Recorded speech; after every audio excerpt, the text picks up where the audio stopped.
একজন হতে পারে। এখানে যতগুলো কেস দেখা হয়েছে সরি নাম দুজনের মধ্যেই পাওয়া গেছে, বাপ মায়ের মধ্যে সিবি নাম দুজনের মধ্যেই পাওয়া গেছে। তুমি যখন কেস নিয়ে বলবে সব তুমি পেয়ে যাবে। ওগুলো বলছি না এই জন্যে, কারণ গাছ ছাড়া ফল হয় না, তো মাটি ছাড়া গাছ হয় না। তুমি হয় স্যার টবে হয়, টবেও মাটি লাগে, তো পেতে তো হবেই। তুমি এ দেখো ঋষিরা তো এই কথা বারবার বলেছেন, হ্যানিম্যান বলেছেন ক্রনিক ডিজিজে, অর্গাননে কেট বলেছেন ফিলসফিতে। আমরা শত সহস্র প্রজন্ম ধরে এইভাবে শিকার হয়েছে। তো তুমি যদি ওই বাড়ির সন্তান হও, তুমি যদি তোমাকে যদি কেউ অ্যাডাপ্ট না করে থাকে, তুমি যদি হারিয়ে যাওয়া বাচ্চা না হও, তোমাকে যদি হসপিটালে বদলি করা না হয়, তুমি তো ওদের মতো হবেই না। আমি তো বলি মজা করে, স্যার আমাদের কারণে সব নেই, ওই রকম বদলাগি। আমি তখন মজা করে বলি বাচ্চাটা অদল বদল হয়নি তো, বাচ্চাটা চুরি করা নয় তো, কারণ আমি পেয়েছি এমন কেস, এর মায়ের বাচ্চা হতো না বলে মা মাথা খারাপ হয়ে যাচ্ছে, পাগল হয়ে যাচ্ছে। উনি কী করলেন, নার্সের সঙ্গে কন্ট্যাক্ট করে টাকা পয়সা দিয়ে একটা বাচ্চা চুরি করে মাকে দিয়ে বলে যে তোমার বাচ্চা, মানে প্রতিবারই বাচ্চা হয় আর মরে যায়, বাচ্চা হয় আর মরে যায়। এই করে করে মহিলা এখন প্রায় অনুমাদিনী। তারপর দেখলেন একটাই উপায় আছে বাচ্চা এনে দেওয়া, তো অনেক টাকা খরচা করে নিজের যা সহায় গরিব মানুষ সহায় সম্বল যা ছিল সব বিক্রি করে নার্সের সঙ্গে কন্ট্যাক্ট করে বাচ্চা এনে ওকে দিয়েছে। সেই বাচ্চাকে আমাকে দেখাতে এনেছিল, তাই আমি জানি এই কাহিনী। এখন আমার বাচ্চার বাবার কথা বলুন, চুপ আছে। মায়ের কথা বলুন, চুপ আছে। তো আপনার স্বামীর কথা বলুন, আপনার কথা বলুন, চুপ আছে। কিছু বলুন, ডাক্তারবাবু আমাদের বাচ্চা না। তাহলে তখনই তোমার মিলবে না যখন তুমি এইবার চুরি করা বাচ্চা হবা। তোমার দাদি তো চুরি করে রেজে কোথাও থেকে তোমার মাকে বাঁচা। পৃথিবীটা তো বড় বিচিত্র, সেই জন্যে 2 আর 2 4 শুধু অঙ্কে হয় গো, বাকি মানুষের জীবনে হয় না। হয় 3.5, হয় 4.5, যা কিছু হবে 4 হবে না। তাই জন্য বলা হয় দুনিয়া বড় বিচিত্র। আর শেক্সপিয়ার তো বলেছিলেন কি world is a stage, we are the actor and actress. Sir ওষুধ খেলে কি স্বার্থপরতা কি বুঝতে আসবে? তুমি কথাটা ভালো বলেছো। আমি তোমাকে একটা কথা দিয়ে বলি, জবাবটা দেই গল্প দিয়ে, গল্প নয় বাস্তব। আমি তখন বলতে গিয়ে কীভাবে যেন পাল্টে গেছিলাম। সে হলো একটি বাচ্চাকে নিয়ে এসছে বাবা মা, খুব করুণ সে কাহানি, অত বড় কাহানিতে যাবো না, শুধু একটু গুরুত্ব বোঝাতে একটু বলা দরকার আছে। মাকে কাঁদতে দেখেছিলেন কোনো একজন প্রাইভেট টিউটর। কেন জিজ্ঞেস করেছিল আপনি কাঁদছেন কেন? বললো আমার এই ছেলেটার এই অসুখের ডাক্তারবাবু ওষুধ দিচ্ছে বারবার, কিছু হচ্ছে না। দোকানদার বলল আপনি এই চিকিৎসা করাবেন না, আপনার থেকে আর টাকা নিতে ইচ্ছা করে না, আপনি কোনো একটা হোমিওপ্যাথ ডাক্তার দেখে নিন। তো উপরওয়ালার মেহরবানিতে আমার একটু ছোটোখাটো নাম আছে, যেহেতু আমার ভিজিটটা 25,000 টাকা, 25,000 টাকা তো আর এমনি এমনি কেউ চাইতে পারে না, যোগ্যতা রাখতে হয়। আমার একটু আধটু আছে বলে আমি মনে করি, যেহেতু আমি দিন রাত খেটে চলেছি, এই বয়সেও রাত জাগি, রাতের পর রাত, তাই আমার সংসার ভেঙে যাওয়ার কথা ছিল, আঠা দিয়ে লাগিয়ে রেখেছি। তো উপরওয়ালা আমাকে কিছু একটু দিয়েছেন বলে আমি মনে করি। তো তারপরে উনি এলেন, আমি বললাম আমার ভিজিট 25,000 টাকা, আপনি জানেন? মহিলা কেঁদে ফেলে বললেন আমার স্বামী মোটবয়। আর শোন মোটবো যাও, আমি মুখে কম করে বলি না, আমি ও পয়সা দিলেও দেখবো না দিলেও দেখবো, সে আমি জানি, কিন্তু বললো না টাকা আপনাকে দিতে হবে। বললো আমি ঠিক দিয়ে দেবো, যখন যা পাবো দেবো। আমি বললাম ঠিক আছে তাই হবে।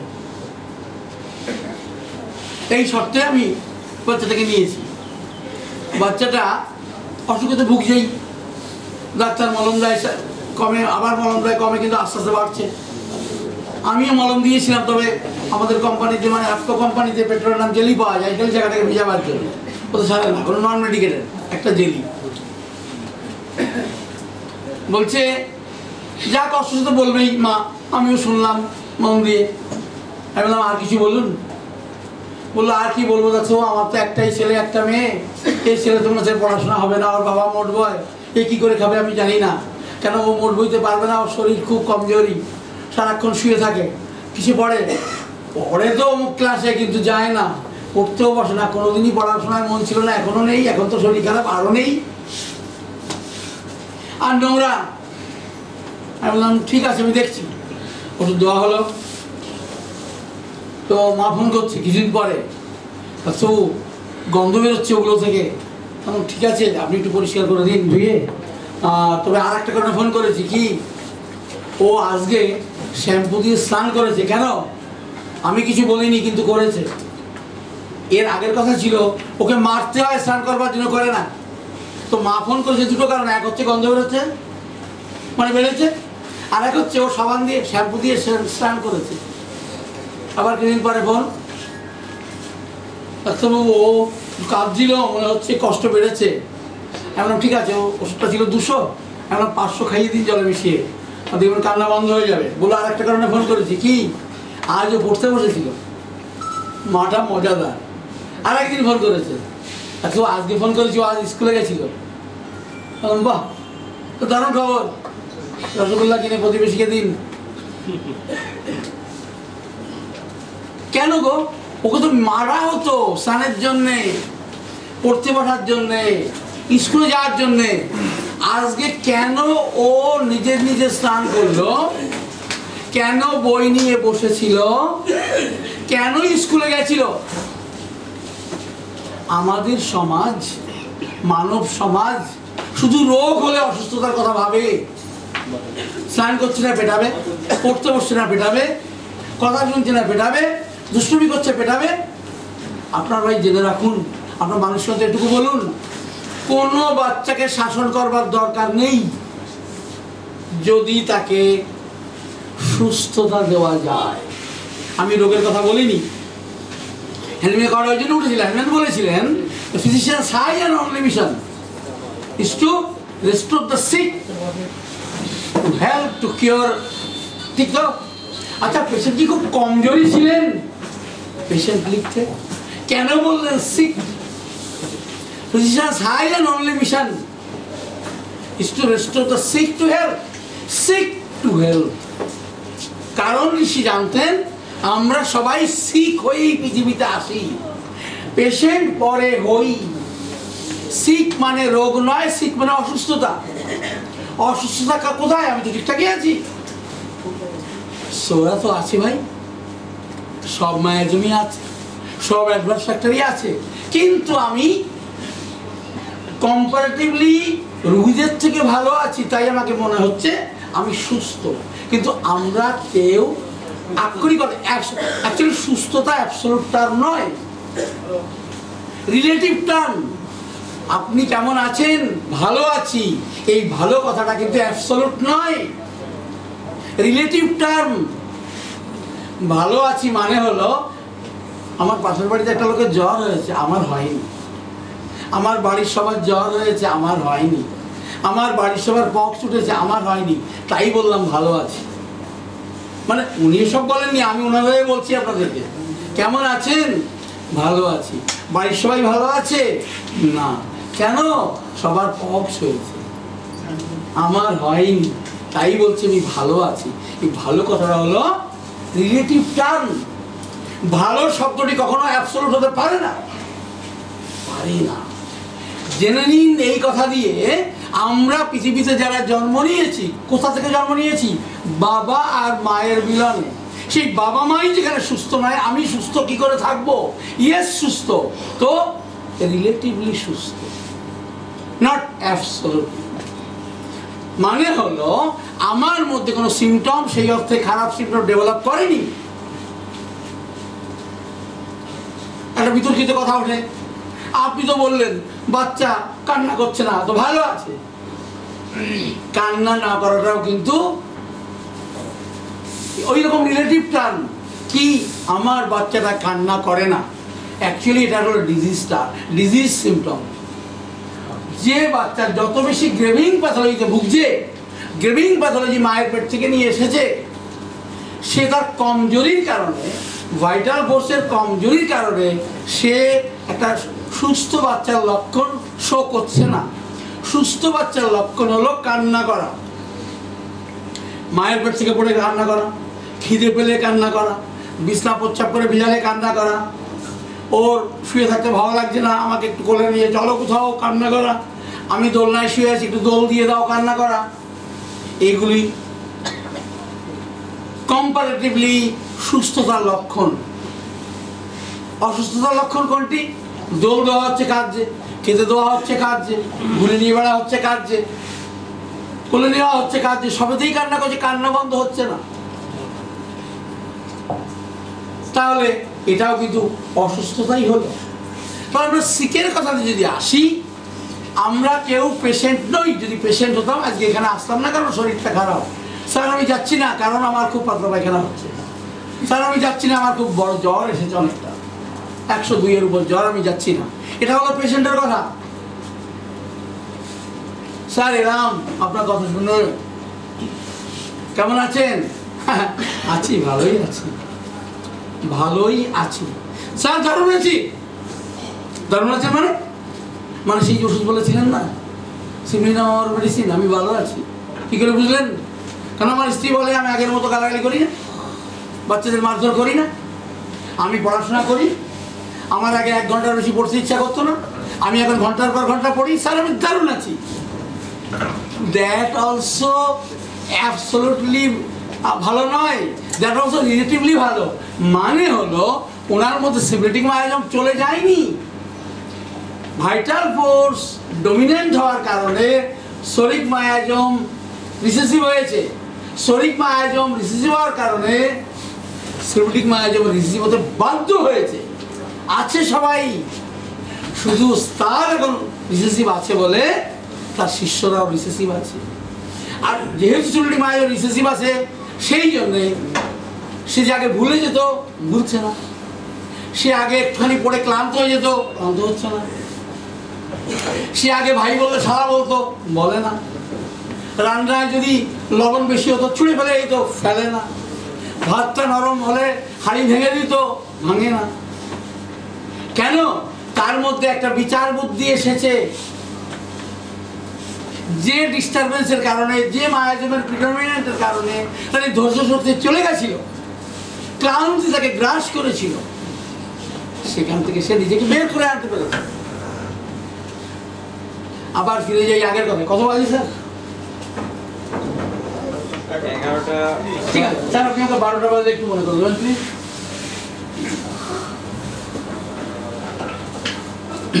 তাহলে এগুলি বলা এই জন্যে কি আমরা একটা মানুষের সুস্থতা, রিলেটিভলি সুস্থতা ব্যাখ্যা করবো কি করে? কারণ আমরা কেউ অ্যাবসলিউটলি সুস্থ হতে পারি না, ওটা একটা গাঁজাখুরি কথা। স্যার আমার জীবনে রোগ ব্যাধি হয় না, আমি দারুণ আছি। দারুণ ঠিকই, কিন্তু এটা কিন্তু অ্যাবসলিউটলি দারুণ নয়, রিলেটিভলি দারুণ। এটা বুঝুন। আপনার ঘরে যে বাচ্চাটার জন্মালো, আপনি আজ ওকে নিয়ে ভাবুন। আপনি যে, ও যেহেতু আপনার সন্তান, আপনি এবং আপনার স্ত্রীকে কনসিডার করুন, আপনার বাপ মাকে কনসিডার করুন, আপনার স্ত্রীর বাপ মাকে কনসিডার করুন।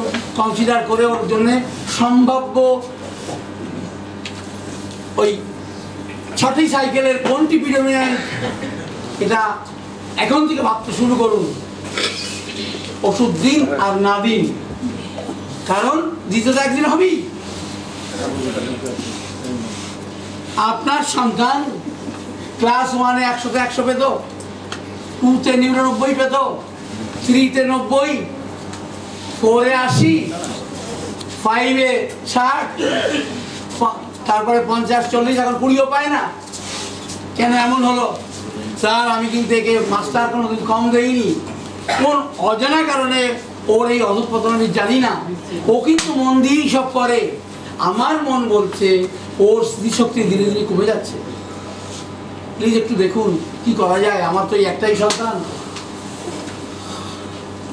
তাহলে দেখুন সবই তো ঠিক ছিল, কেন এমন হলো? কারণ আমি ওই সব মায়ের নিয়ে এসেছি। আজকে সেটা ডমিনেন্ট হয়েছে, ছিল রিসেসিভ, তাই আপনাকে 100-তে 100 পেত। ধীরে ধীরে ধীরে ধীরে ওর মধ্যে পরিবর্তন এসেছে। কি হলো রে? ফ্যান চলছে না? রাই গরম লাগছে? এসি চলছে না? এসি তো, আরে নিচে টান দে না, নিচে টান দে না। তোমায় কি করে নিচে টান দে?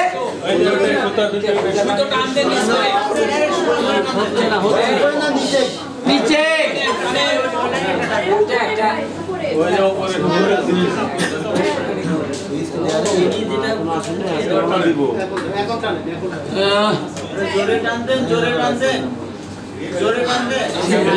ছিঁড়ে ফেলো না। কর্তৃপক্ষকে বলো। ও জাহিদ, কর্তৃপক্ষকে বলো। কর্তৃপক্ষ বলছে স্যার, কর্তৃপক্ষ বলা কর্তৃপক্ষকে বলতে গেছে। ওই কর্তৃপক্ষকে বলতে গেছে।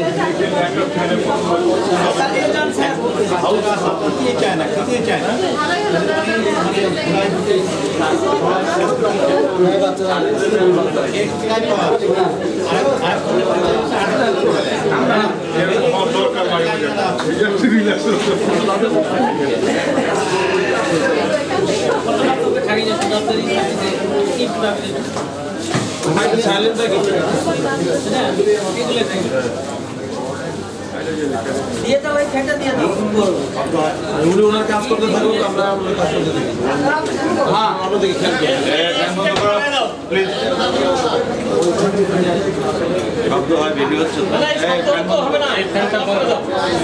ওইটা চালিয়ে দাও।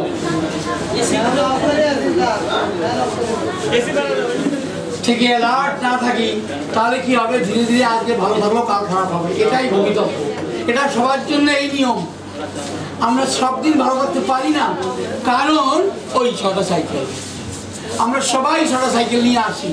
শুধু পার্থক্য হলো কারো পিআরএসটা 1 নম্বরে, কারো সিভিলিক মায়াজমা 1 নম্বরে, কারো সাইকোটিক মায়াজমা 1 নম্বরে, কারো পোস্ট ট্রমা সিনড্রোম 1 নম্বরে।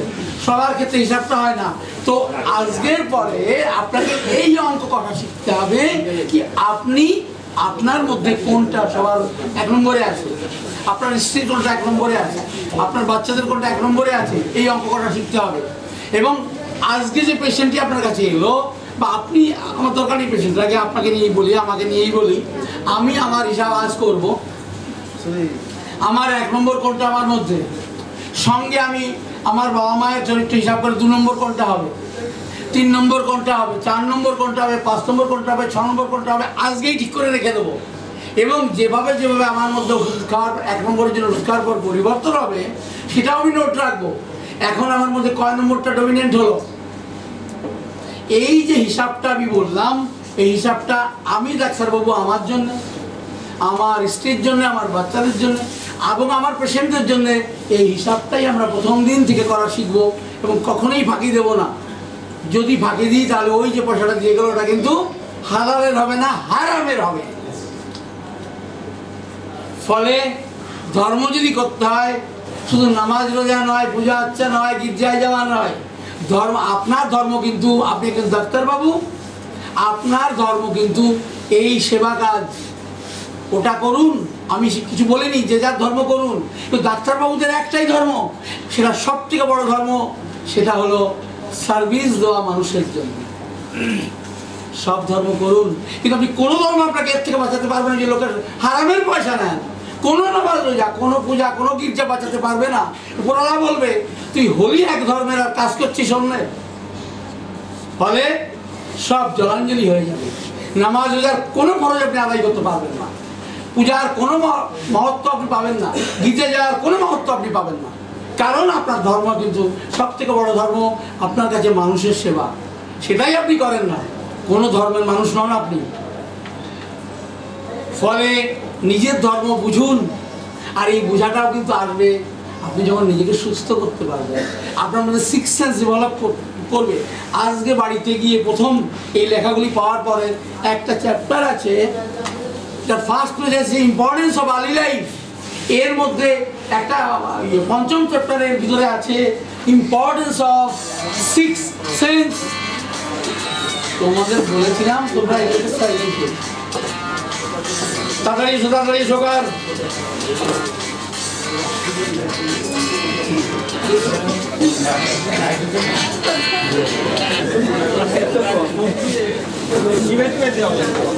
দিয়েছি কেটে দিয়েছি। তোমার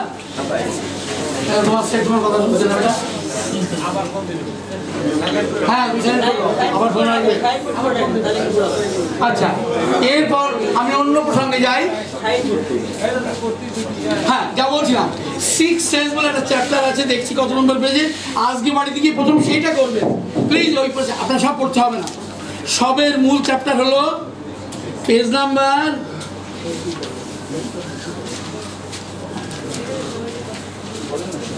ইম্পর্টেন্স অফ সিক্স সেন্স।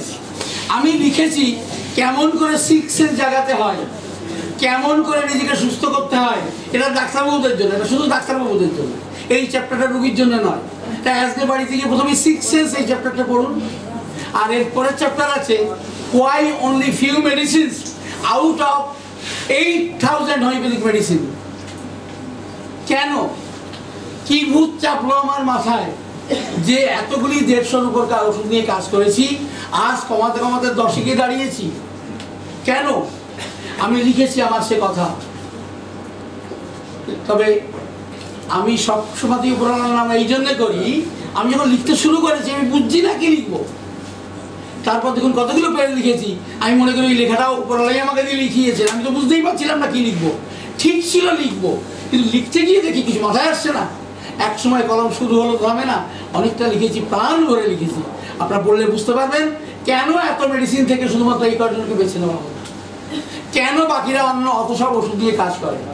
আমি সেখানে একটাই কথা বলবো, সেটা হলো এরা না বুঝেছে মায়াজম, না বুঝেছে সিক্স সেন্স, যার জন্য এত সব ওষুধ লাগে।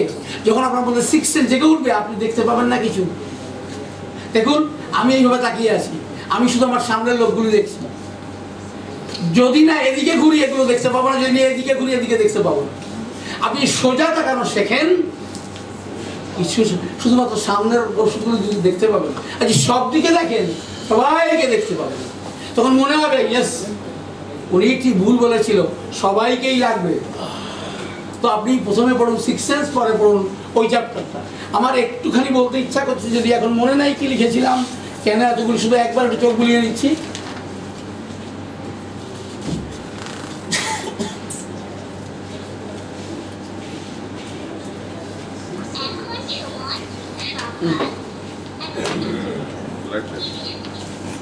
এখানে যে কথাটা লেখা আছে সে হলো, একটু আগে বলেছি, আপাত সুস্থতা। কেন সুস্থতা তো কোনো অ্যাবসলিউট টার্ম নয়, রিলেটিভ টার্ম। আমরা যখন কোনো এই আপাত সুস্থ মানুষের জন্য ওষুধ খুঁজবো, বেশি ওষুধের দরকার হবে না। যখন আমরা রুগীর জন্য ওষুধ খুঁজবো, অনেক ওষুধের দরকার। কেন? অথবা চোখটা জানেন, কারণ আবসা দেখি, কাছেও বললেন চোখের কাছে রাখেন, কাছেও আমার বুকটা না খুব ঝড়ফড় করে, জমাটকে আসে, আপনার হার্টের কাছেও দেখেন। কাছেও আমার খুব সর্দি লাগে, প্রচুর সমস্যা, যখন বেরোয় হলুদ কি জানি ভিতরে ক্যান্সার হলো না টিবি হলো, আপনি আমার টেস্ট রিপোর্টকে দেখান। কাছেও আমার পেটটা একটু ব্যথা করে ডান দিকে এইরকম জায়গাতে, কিছু হলো না তো লিভারটায়, হতে পারে। আপনি একটা ফটো করুন, আপনি একটা ওই গ্যাস্ট্রোলজিস্টকে দেখান। তাছাড়াও আমার পিঠের এই দিকটা একটু ব্যথা করে, বুঝলেন, এই দিকটা এইখানটা, মানে হলো কিডনি পয়েন্ট দেখাচ্ছে। তাহলে আপনি একটা নেফ্রোলজিস্টের কাছে যান। না না আমি শুধু হোমিওপ্যাথ দেখাবো। এবার আপনি বলুন ঠিক আছে শুনুন, তাহলে আমার কথা শুনুন, আজকে আমি যে জন্য ওষুধ দিচ্ছি আপনি এটা খান, এটা চলে গেলে আমি এটার জন্য ভাববো।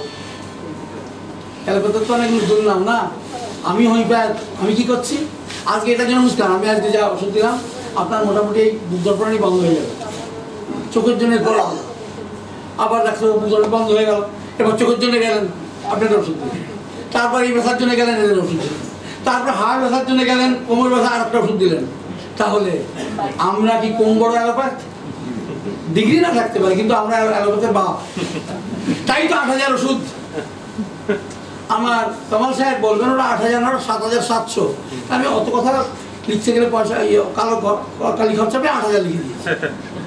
তাহলে আমরা কিন্তু কম যাই না, কারণ আমরা যদি ডাক্তারবাবু ডাক্তারি করি রুগীদের জন্য অসংখ্য ওষুধ লাগবে, কিন্তু আমরা ডাক্তারি শিখতে এসেছি আপাত সুস্থ মানুষের জন্য, সেখানে ওষুধ আমরা তো ঠিকই আছে। তো ওই কখনো একটু কান্নাকাটি করে, কি দেখলে ঠিক হয়ে যায়।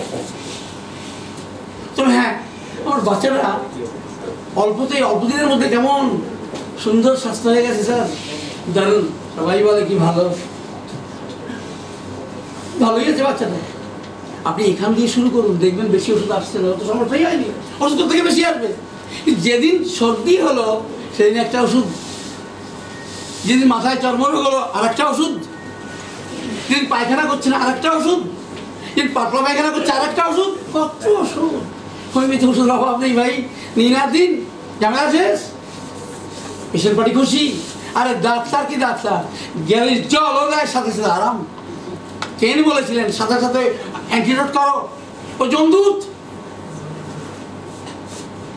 সো বেশি ওষুধ ইউজ করবেন না, কম ওষুধ ইউজ করবেন আপনার সিক্স সেন্সের উপর ডিপেন্ড করে। আপনি যত বেশি ওষুধ ইউজ করেন ডাক্তার, যত বেশি আপনি তত আপনার সিক্স সেন্স কম। যত কম ওষুধ ইউজ করা ডাক্তার আপনি, আপনার সিক্স সেন্স তত বেশি। আপনি যখন সত্যি সত্যি ডাক্তার হবেন তখন দেখবেন ওষুধ লাগছে না, মাত্র কয়েকটা ওষুধ লাগবে। আপনি যত নিজেকে অনেক বেশি ওষুধের মধ্যে রাখবেন বুঝবেন আপনার জ্ঞান বুদ্ধি তত কম আছে। শুনতে খারাপ লাগছে, আপনারা আমাকে গালাগালি করছেন আমি জানি, আমি নিজেও তা করেছি। গালাগালিটা আসলে আমি আমাকে দিচ্ছি, আপনাদেরকে আমি কিছু বলছি। আমার লেখাগুলি যদি পড়েন প্রথম থেকে 150 উপর ওষুধ দিয়ে আমি কাজ করেছি দেশ বিদেশে। আজকে এমন কি হলো, কারণ আমি তখন মানুষকে ওষুধ দিতাম না, আমি রুগীকে ওষুধ দিতাম, এখন মানুষকে ওষুধ দিতাম। আমি কালটা লিখেছিলাম ম্যান পেশেন্ট ডিজিজ। তো ম্যান থাকবে, ডিজিজ থাকবে, পেশেন্ট কাটা যাবে। পেশেন্টের জন্য আমাদের কাছে কোনো ওষুধ নেই, এটা বুঝতে শিখুন প্লিজ। পেশেন্টের জন্য কোনো ট্রিটমেন্ট হতে পারে না। যদি তাই হতো তাহলে কেন বলতেন না যে ওষুধে ব্যথা বিষ চুলকানি পাশা কমে গেছে এক্ষুনি অ্যান্টিডোট করো, বলতেন না। আমার কাছে ছেড়ে দিন বাবু, আমি পাগল বকবক করছি, কিন্তু ঋষি কেন্ট তো বকবক করতে পারে না। আর যদি ঋষি কেন্টকে আপনারা কিছু বলেন তাহলে আমি বলবো আমি ক্ষমা চাইছি। ঋষি কেন্টকে যখন আপনারা কিছু বলছেন তাহলে আমি ক্ষমা চাইছি, কারণ আমরা সবাই তাকে ঋষি বলে মানি, হ্যানিম্যানকে ঋষি বলে মানি।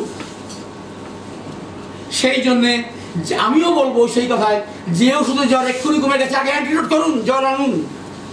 যে ওষুধে ব্যথা কমে গেছে এক্ষুনি অ্যান্টিডোট করুন, জ্বর ব্যথা আনুন। যে ওষুধে চুলকানি ব্যথা চলে গেছে এক্ষুনি অ্যান্টিডোট করুন, চুলকানি ব্যথা আনুন। আপনারা বলবেন স্যার চেম্বার চলবে, রোগী চলে যাবে না ভাই। শুনুন, ডাক্তার মানে তো শুধু ওষুধ দেওয়া নয়, তাকে কনভিন্স করতে হবে। যদি আপনাকে সিক্স সেন্স না থাকে, আপনি যদি পেশেন্ট ডক্টর রিলেশনশিপ তৈরি করতে না পারেন তবে চলে যাবে। তা না হলে আপনাকে বলবে স্যার একটা ব্যবস্থা তো করুন, আপাতত বাঁচি, তারপরে যা করার করুন। কিন্তু দেখুন আমাদের কাছে যে ওষুধ আছে সেটাকে আপনাকে এত বিব্রত করতে দেবে না। পেশেন্টকে আপনি কোনো না কোনোভাবে শান্তি দিতে পারবেন, তখন পেশেন্ট ভাববে ঠিক আসলে ঠিকই বলেছেন। ভাবুন ব্যথা, আপনার কাছে ব্যথার জন্য ওষুধ এসেছে, ডাক্তার রুগী এসেছিল, আপনি সিক্স সেন্স কাজে লাগিয়ে তার জন্য ওষুধ দিয়েছেন। আচ্ছা ব্যথা তো কমলো না, আমি তো চলতে পারছি না। আচ্ছা আপনি কিন্তু আরো একটা কথা বলেছিলেন, আপনার ভীষণ রাগ হচ্ছে, আপনি ভীষণ অধৈর্য হয়ে গেছেন। কি রে মাস্টার সাহেব কি হচ্ছে? ঘুম, দাঁড়িয়ে পড়ুন আর নিজের মুখে চড় মারুন নিজে নিজে, তোর কাজ শেষ। কি বললাম বললাম ভগবান তোর মাত্র ডিস্টার্ব করিস। তারপরে কি বলছিলাম, ও ব্যথা। ব্যথা ডাক্তারবাবু একদম কমেনি, আমি চলতে পারছি না, প্লিজ কিছু করুন। আচ্ছা আপনি ঠিক আছে দেখছি। আচ্ছা আপনি সেই বললেন না যে আপনি একদম ধৈর্য লাগছে না, পড়াশোনা করতে পারছেন না, আজে বাজে বলে দিচ্ছেন লোকদেরকে। সেইটা কিন্তু কমেছে জানেন। তারপরে কিন্তু আমি আমার ওরকম রাগ হয়নি, আর আমি নিজের পড়াশোনা করতে পারছি। আমি যে টিউশনি করতাম, আমার ছেলে মেয়েদের বকতাম, ওরা ভয় পেত, আমি কিন্তু কাউকে তারপরে আমার মনে পড়ে না যে মেরেছি। আপনি যখন কনভিন্স করার সুবিধা হবে তাহলে বুঝুন যে ব্যথার জন্য আপনি আমার কাছে এসেছিলেন, আমি যদি ওই ব্যথা সারিয়ে দিতাম আর আপনার যদি টিউশনির ছাত্র সব চলে যেত বাড়ি, আপনার রাগিয়ে বেড়ে যেত, কী করে খেতেন আপনি? ঠিকই বলেছেন, কিন্তু স্যার চলতে তো হবে, বাঁচতে তো হবে, কোথাও তো আমাকে যেতে হয়। আপনি নিশ্চিন্ত থাকুন, খুব দ্রুত আরাম হয়ে যাবে। আর ব্যথা রোগীদের সব থেকে বড় ওষুধ কিন্তু গরম জল ভাই। কেন? ব্যথা রোগীরা আপনার কাছে অনেক পরে আসছে, তার আগে পেন কিলার খেয়েছে, মানে লিভার সর্বনাশ করেছে, মানে কনস্টিপেশন হচ্ছে মানে পেটে 5 কেজি পায়খানা জমা থাকছে, আর পেটে 5 কেজি পায়খানা জমা থাকছে মানে গ্যাস হচ্ছে। যদি আপনি গরম জল খান ওর গ্যাসের পরিমাণ কমবে, ব্যথা কমবে। ফলে ব্যথা কমার জন্য আপনাকে কিছু করতে হবে না। আর যখনই আপনি ব্যথা কমার জন্য ওষুধ দেবেন, আপনি জানবেন আপনার 2 দিনের টাকা পয়সা শরীর স্বাস্থ্য সব জলাঞ্জলি দিয়ে আপনি বাড়ি গেছেন। ব্যথার জন্য কোনো ওষুধ হবে না, কারণ কেন নিজে বলেছেন যে ওষুধে ব্যথা সেরে গেছে তুমি এক্ষুনি অ্যান্টিডোট করো। সো বুঝুন, এই সত্য কথাগুলি জানা হয়নি বলে আমরা এই কাজ করি। আমরা ব্যথা কমাই, আমরা চুলকানি কমাই, আমরা জ্বর সারি, আমরা দাঁত ব্যথা সারি, কান ব্যথা সারি, নাক ব্যথা সারি, সর্দি সারি, কাশি সারি। ভাবুন আমরা কি কাজ করি, কি কাজ করতাম। ঋষিকুল তো কবে থেকে বলে দিয়েছেন, কিন্তু জানা হয়নি, কারণ আমাদের স্যাররা কখনো বোঝেননি, স্যাররা পড়াননি, আমরা তাই অন্ধকারে ছিলাম। আমি কিন্তু আমাকে বলছি, কারণ আমার স্যার রামকুম নামি কলেজ থেকে পাস করেছি, ইন্ডিয়ার সেরা কলেজ থেকে পাস করেছি। আমার স্যাররাও কোনোদিন বলেননি কি এটা এই কথা বলেছে। ওটা আমি মার খেয়ে শিখেছি। মার মানে পিঠের একটা হাড়ও শক্ত নেই, ঠিকঠাক নেই। মার খেয়ে খেয়ে যখন মনে হলো যে আমি কি করছি, আমি নিজে তখন নতুন করে পড়াশোনা শুরু করলাম, আমার কারণ ফিলসফি। আমি তখন দেখেছি এই সব কথা লেখা আছে। আমি তো কাল বলেছি 16 সেকেন্ড চ্যাপ্টারের লাস্ট প্যারাগ্রাফে এই কথা লিখে দিয়েছেন কেন, যে ওষুধে এক্ষুনি আরাম হয়েছে ওইটিকে আগে অ্যান্টিডোট করো। জ্বর হোক, ব্যথা হোক, চুলকুনি পাশা হোক। আর আমরা ডাক্তার ওরা কী করি, সেটাই করি। ফটাফট সেরে যাবে, ফটাফট লাইন লাগাবে, ফটাফট বড় লোক হয়ে যাবো। উপরওয়ালার ঘরে তত বেশি গুণা জমা পড়বে যে বইতে পারবেন না। স্যার কত মানে অন্য প্রসঙ্গে চলি এবার।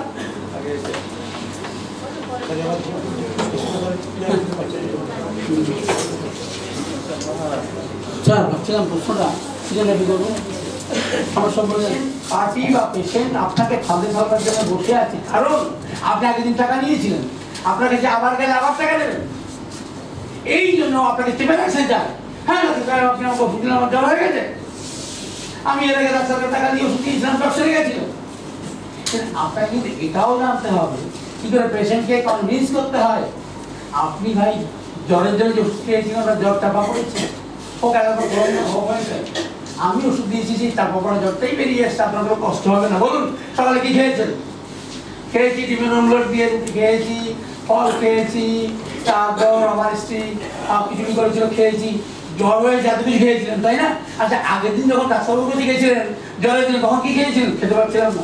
ভেবে দেখুন একবার, আপনি রুগীকে বলছেন ভেবে দেখুন একবার, সেদিন জ্বর হলে কিছু খেতে পারেননি, আর আমার শুধু জ্বর হওয়ার পর খেতে পাচ্ছেন, তাহলে ওই ওষুধটা আপনাকে উপকার করেছিল না এইটা বেশি? কি জানি কিছু মাথায় আসে না। কি যে বলেন আপনারা, সবাই সবার দোষারোপ করেন, কে ভালো কে মন্দ কিছু বুঝি না। আপনার শুধু ডাক্তার হলেই হবে না, যুক্তিবাদী হতে হবে। পেশেন্ট পার্টি পেশেন্ট আপনাকে ফাঁদে ফেলবার জন্য তৈরি, আপনাকেও যুক্তিতে তৈরি থাকতে হবে ওকে চুপ করে দেওয়ার জন্য।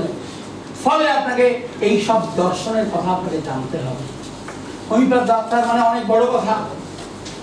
রোগ সারানো ডাক্তার আপনি নন, আপনি মানুষ সারানো ডাক্তার। প্লিজ এটা তো মাথায় রাখুন। আপনার ব্যথার দায় নেই, আপনার জ্বরের দায় নেই, আপনার চোখের দায় নেই, আপনার হাত সারানোর দায় নেই, কিছু সারানোর দায় নেই। দায় আপনার একটা মানুষকে সুস্থ নাগরিক করা, এবং এটাই আমাদের সবথেকে মহৎ কাজ। কারণ আমরা সমাজের 1 নম্বর নাগরিকের সম্মান পাই, তাহলে আপনার কাজটা হওয়া উচিত 1 নম্বর 2 নম্বর নয়। আপনি যখন জ্বর সারানোর ওষুধ দেবেন তখন 2 নম্বর নয়, 10 নম্বর, 20 নম্বর, 100 নম্বর।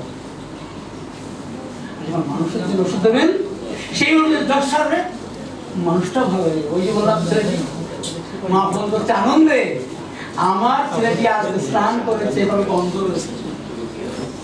আর কি বলেছে? পড়তে বসেছে, আমি বলিনি। স্কুলে গেছে, আমি বলিনি, আমি মানা করেছিলাম। আমি এও বলি যে গার্জিয়ানদের যা যা বলেন বলে আপনি আগে স্যার একটা কথা বলেছেন এই সঙ্গে বলে দিই, স্যার আমার বাচ্চা খায় না, ওষুধ দেওয়া হলো জ্ঞাতি গোষ্ঠী মানে হচ্ছে বংশ পরিচয় নিয়ে, তোমার খায় না বংশ পরিচয় আবার কি কথা, নিশ্চয়ই দেওয়া হয়েছে। আমি বলি পেশেন্ট পার্টিকে বলি শুনুন, ওকে দেখিয়ে দিকে খাবার খাবেন, একদম খাবার টেবিলে ডাকবেন না। কবে ও এসে বলে মা খেতে দাও সেটা আমাকে বলবেন, বা যদি আপনি নিজে খেতে দেন আমাকে জানবেন না। এই ইনস্ট্রাকশন থাকে। আমি তো জানি খেতে চাইনি, তবু কিছু খাইনি, আমরা কি করে খাই? আপনারা না খেয়ে থাকুন, কালকে ফোন করবেন,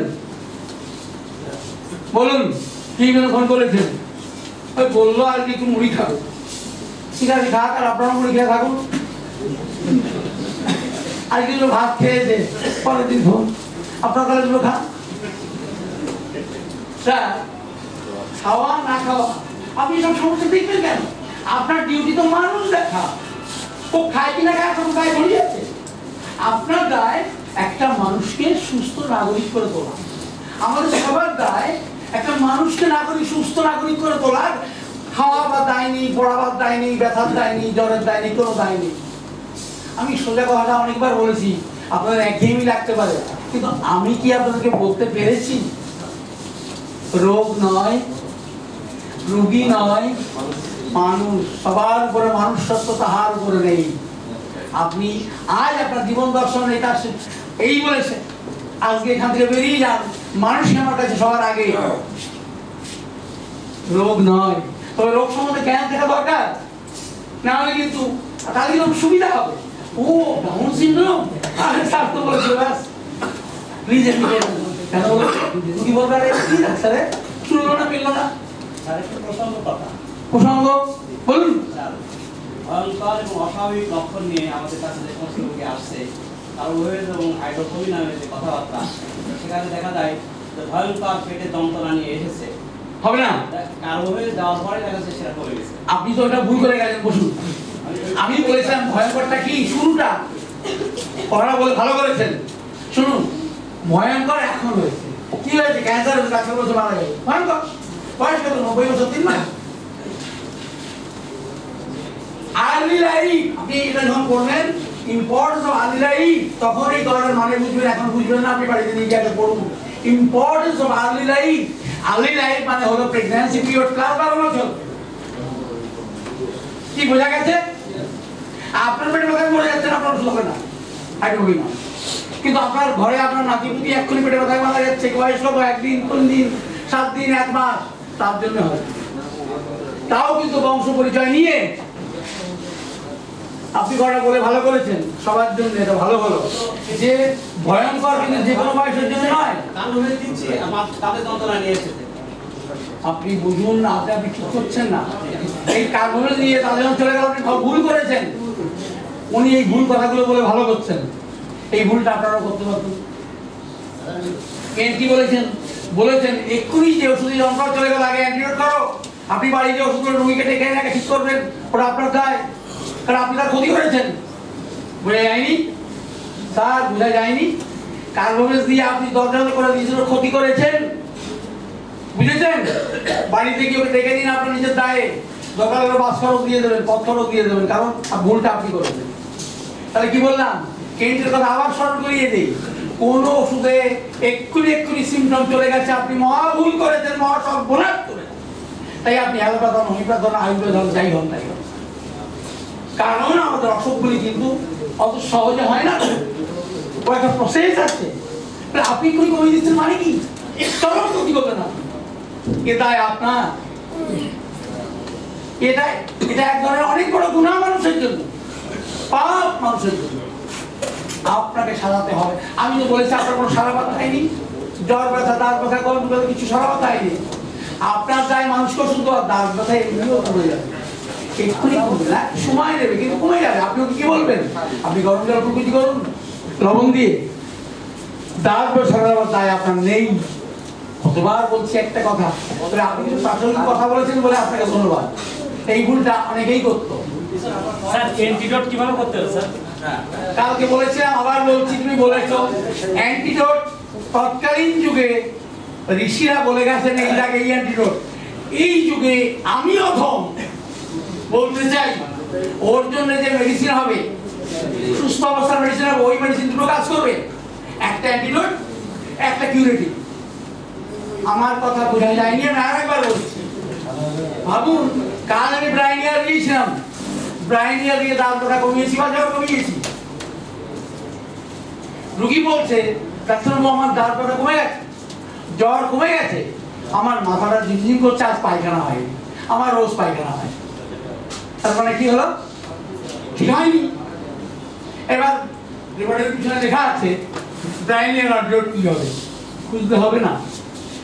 তখন ঠিক করতে হবে কি শিখলেন আপনি আজ, যে কেমন করে একটা মানুষের জন্য ঠিক করতে হয়। মানে ওই মানুষটি যখন জ্বর বা দাঁত ব্যথা হয়নি, তখন ওষুধ কি হবে, যা হলো সেই মেডিসিনটা দিলে ব্রাইনিয়ার অ্যান্টিডোট হবে এবং কিউরেটিভ ওষুধ হিসেবেও কাজ করবে। ফলে ছাত্রদেরকে একটুখানি লাফিয়ে এসেছি আর একটু সোজা করতে আপনাকে রেপোর্টারের পিছনে খুঁজতে হবে না, ম্যাথমেটিকের পিছনে খুঁজতে হবে না, কি যেন থাকে রিলেশনশিপ অফ রেমেডিস খুঁজতে হবে না, আপনাকে খুঁজতে হবে মানুষটা কিভাবে ওর বংশ পরিচয়। যখন বংশ পরিচয় দিয়ে ওটা পেয়ে যাবেন, ব্রাইনিয়া অ্যাকিউরেট হবে এবং মানুষটাও ভালো।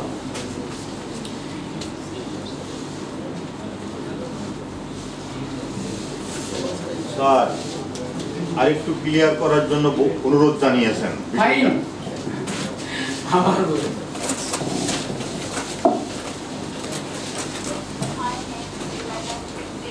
মাথা ব্যথা খুব পাওয়া যায়, মাইগ্রেন অথবা স্বাভাবিক মাথা ব্যথা মাঝে মধ্যে হয়, রোদে গেলেই হয়, রোদে বেরোতে পারি না। তার একটা ব্যবস্থা করবেন, অনেক খেয়েছি শুনেছি কোনটা খাওয়া খারাপ, তাই আপনার কাছে এলাম আপনার নাম শুনে, একটা ব্যবস্থা করুন। ঠিক আছে, কবে থেকে মাথা ব্যথা হয়েছে তার বলতে পারবো না। আমি কি ছোটবেলা থেকে খুব কাঁদতাম, আমার মা আমাকে খুব গালাগালি করতো, আমি বুঝতাম না কেন। তবে আপনি ভাবছেন এই মাথা ব্যথা আপনি কবে বুঝলেন? যবে থেকে আমি প্রাইমারি স্কুলে পড়ি, মানে ভাবুন 5-6 বছর বয়স, তখন থেকে আমি বুঝতে পারি।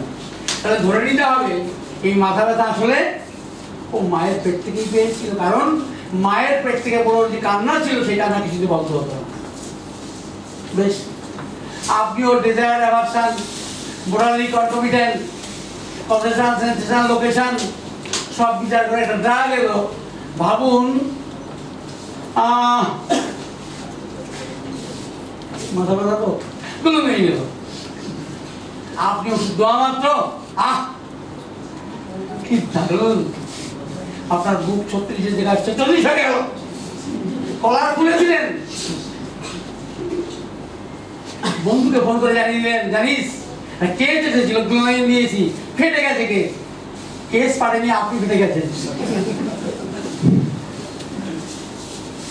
রুগী 3 বার ছুটে এসেছে, সরি রুগী আসতে পারেনি, ওর বাবা ছেলে এসেছে, স্যার একটু বাড়িতে চলুন, আমার বাবা কেমন করছে, শ্বাসকষ্ট হচ্ছে। হ্যাঁ আরে আপনার তখন মাথার মধ্যে 6 সেন্স জেগে উঠলো, শুনলাম তো ধাক্কা খেয়ে জেগে উঠলো, ওরা ডাক্তারবাবু শুনলাম জেগে উঠলো,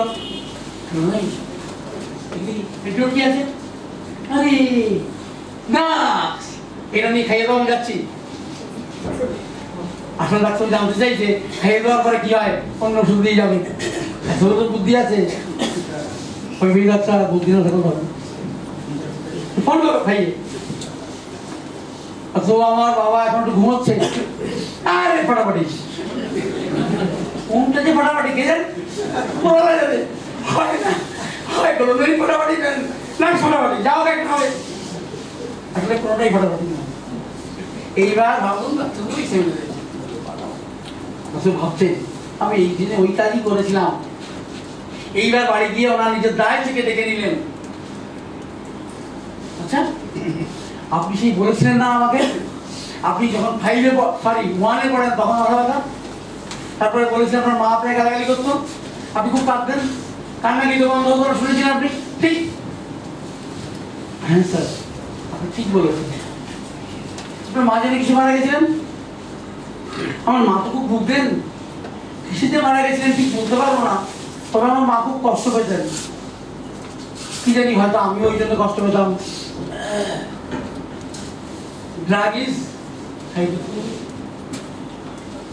হাইড্রোথোমি নামে ক্লোরাইন, আর না কি করবে ভাই, বাঘের বাচ্চা কুত্তা বেড়াল কি করবে, ওগুলো কুত্তা বেড়াল, কারণ উনি হাইড্রোথোমি নামের বাচ্চা এই মায়ের পেট থেকে মাথা যন্ত্রণা নিয়ে পৃথিবীতে এসেছে।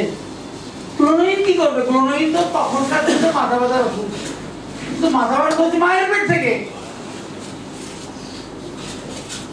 ভাবতে ভালো লাগে, আমি এখানে এসে যতগুলো রোগী দেখেছি, আমার কথা ছেড়ে দিন, আমার দেশের কথা, আমি খুব কম কেসে রোগীর কথা শুনেছি আর ভেবেছি, সব ক্ষেত্রে বলেছি মাকে মা বেঁচে আছে, নাহলে উঠে পড়েছি, মানে মজা করে বলেছি, ঠিক আছে মাকে ফোন লাগান, স্যার আমার কথা শুনবেন না, ও বলবেন না তো বলুন, ওষুধটা কি বলা হয়ে গেছে, মা যা বলেছে তারপর কিছু না। ওষুধ রুগীর জন্য তো নেই আমার কাছে, আমি রুগীর কথা শুনবো কেন? আর শুনতে তো হবে, এই পয়সা তো রুগী দেবে। হ্যাঁ ভাই, মজা লাগবে, আনন্দ হবে। সারা জীবন অত কষ্ট করেছি, কিন্তু সব কষ্ট উঠে গেছে দূরায়। মনে হয় কি দারুণ। আমি কষ্টটা তো উপরওয়ালা দিবে না কেন? আপনাকেও দেবে না, আমাকেও দেবে। উপরওয়ালা থেকে জোর করে চেয়ে নিন, সেই চাওয়াটা কেমন হবে? কষ্ট দিয়ে, সাধনা দিয়ে, অক্লান্ত পরিশ্রম দিয়ে উপরওয়ালা থেকে চেয়ে নিন, কেড়ে নিন। ও দিতে বাধ্য, কিন্তু সহজে পেতে চাইবেন না, তাহলে কিন্তু ওটাও হারামের হয়ে যাবে। সবকিছু হালালের করুন। কষ্ট উপরওয়ালা দেবে না কেন? আমি কষ্ট করেছি, চিন্তা তো হবেই।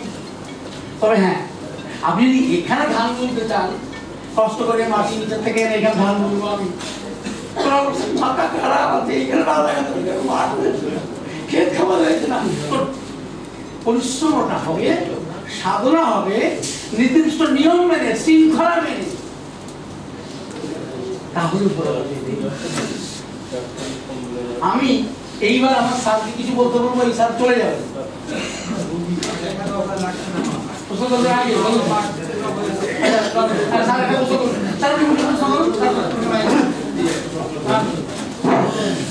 আসলে প্রশ্নটা হলো আমার বাস্তব জীবনের কথা। সেটা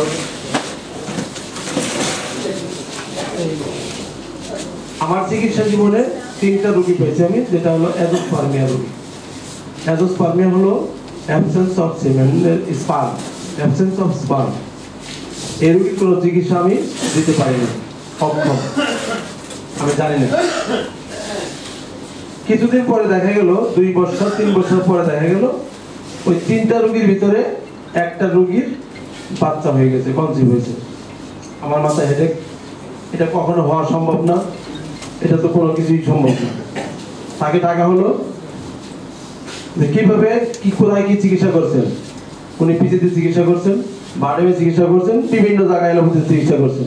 আমি জানি অ্যাজোস্পার্মিয়ার কোনো চিকিৎসা নাই।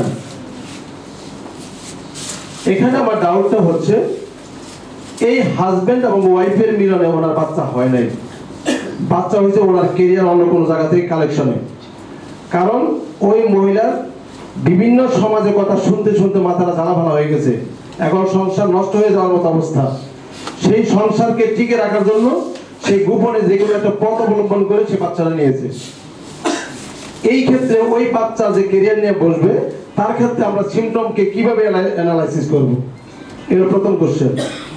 সেকেন্ড কোশ্চেন হলো, বর্তমানে গাইনি ডাক্তাররা 5 বছর 6 বছর 7 বছর যাবত বাচ্চা হচ্ছে না, এরকম চিকিৎসা দিতে যাচ্ছেন, পয়সা নিচ্ছেন ভুরি ভুরি, প্রেসক্রিপশন করে করে বিভিন্ন রিপোর্ট করে করে বস্তা ভর্তি ফেলছে। এখন বাচ্চা না হওয়ার পরেও মান সম্মান টিকতেছে না। ওই ডাক্তার মনে করে এতগুলো টাকা তার কাছ থেকে নিলাম, বাচ্চা হচ্ছে না, এখন কি করি? সে টেস্ট টিউবের ভিতরে তার ফেলোপিয়ান টিউবে অন্যের স্পার্মকে ইন্ট্রোডিউস করে দিয়ে বাচ্চা কনসিভ করানো হচ্ছে, এরকম রিপোর্টও আছে। এই বাচ্চা কনসিভ করার পরে বাচ্চা যখন ডেলিভারি হবে, তার বাচ্চার ক্ষেত্রে আমরা যখন হিস্ট্রি নিব, তখন তার বাবার ব্যাকগ্রাউন্ডের সাথে না মিলবে না। সেই ক্ষেত্রে আমরা কিভাবে ইতিহাস গ্রহণ করবো এবং কিভাবে মেডিসিন সিলেক্ট করবো, এই আমার প্রশ্ন। খুব প্রাসঙ্গিক এবং ভাইটাল প্রশ্ন। স্যার, আমার একটা প্রশ্নে উঠে দেওয়ার জন্য আমি ধন্যবাদ। প্রথম কথা হলো, ওই মহিলা খারাপ পথে না গিয়েও বাচ্চা হতে পারে। কিভাবে?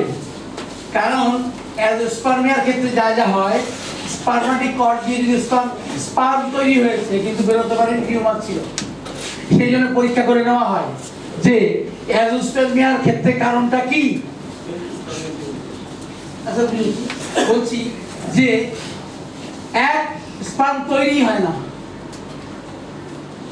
এক তৈরি হয় কিন্তু আরবার সুযোগ পায় না। ভাবুন, কোন গ্রোথ হয়েছে ওই কর্ডের ওপেনিংয়ে, যেখান থেকে বেরিয়ে আসছে, টেস্টিস থেকে স্পার্ম তৈরি হয়ে বেরিয়ে আসছে, সিমিনাল টিউবিল দিয়ে বেরিয়ে আসছে, ওই পথে কোনো টিউমার আছে, সেক্ষেত্রে আপনি স্পার্ম পাবেন না। যদি আপনার চিকিৎসাটা এভাবে হয়, যদি বলেছি যদি, তাহলে যদি ওই টিউমারটা বা ওখানে যে অবস্ট্রাকশন ছিল অবস্ট্রাকশন চলে গেছে, যদি এমন হয়, এই যদি কথাটা কেন বলছি শুরু, তাহলে ফ্যালোপিয়ান টিউবেও যদি অবস্ট্রাকশন থাকে, মানে পেটেন্ট না থাকে টিউবটা, যেটা এইচএসজি টেস্ট করে জানা যায়, তাহলে বাচ্চা হয় না। ডাক্তার বলে দিয়েছে টিউব অপারেশন করলে বাচ্চা হতে পারে, তবে সম্ভাবনা 5%। এ ধরনের অপারেশন সাকসেসফুল হয় 5% মাত্র। কিন্তু সেজনের মধ্যে কোনো কারণে ইম্পেটেন্ট টিউবটা প্যাটেন্ট হয়েছে, মানে অবস্ট্রাকশন চলে গেছে। যদি এমনটি হয় তাহলে এক্ষেত্রেও অবস্ট্রাকশন চলে যেতে পারে, স্পার্ম আসতে পারে। এবার ধরে নিই খারাপটা, স্পার্ম তৈরি হয়।